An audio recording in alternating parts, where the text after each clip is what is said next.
All right, today we're going to do the whip stitch on the cuff.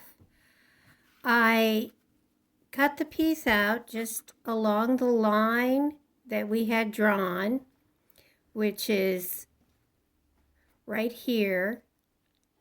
You have it on your pattern. It says felt edge right there, but this is, I'm using the lacy stiff stuff. So I cut the pattern out, and then I glued it to the top of the cuff, and I glued the leather to the bottom.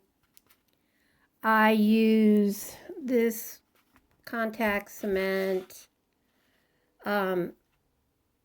which everybody has their own kind of glue that they like to use, so it's not necessary, because the real thing that's holding the beadwork and the leather in place is the sewing. But if you want to use something like contact cement, you brush on a very thin layer on the beadwork and then onto the bracelet, and then you let them dry to the touch, and then you put them together.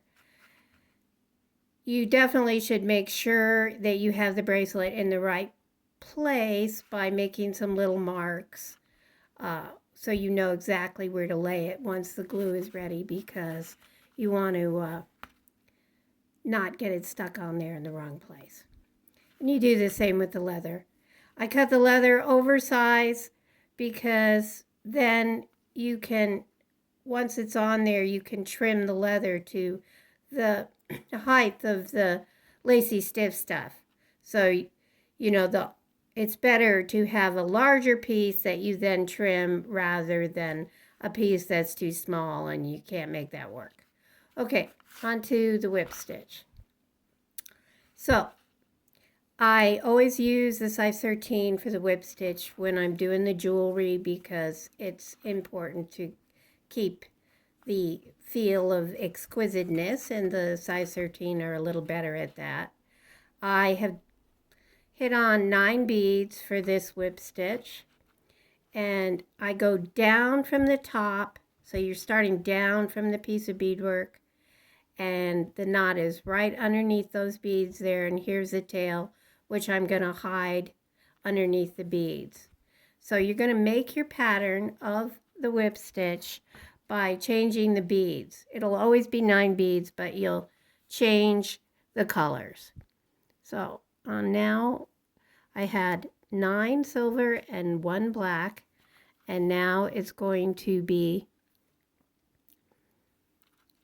no, I had 9 silver, then I had 8 silver, 1 black. Now it's going to be 7 silver and 1 black and 1 gold.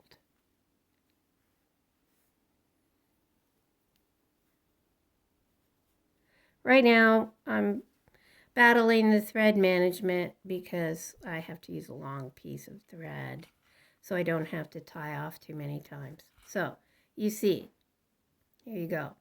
You go down from the top, and then you whip it around, and you come up right next to those beads. See that?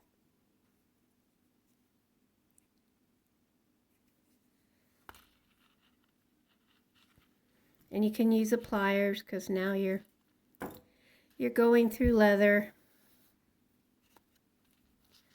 So sometimes you might need a little help pulling it on through. There's the tail that we covered up. I'm going to write down this pattern exactly for you, so you don't need to think too much. But that was, now we're going to go with 6 silver, 1 black,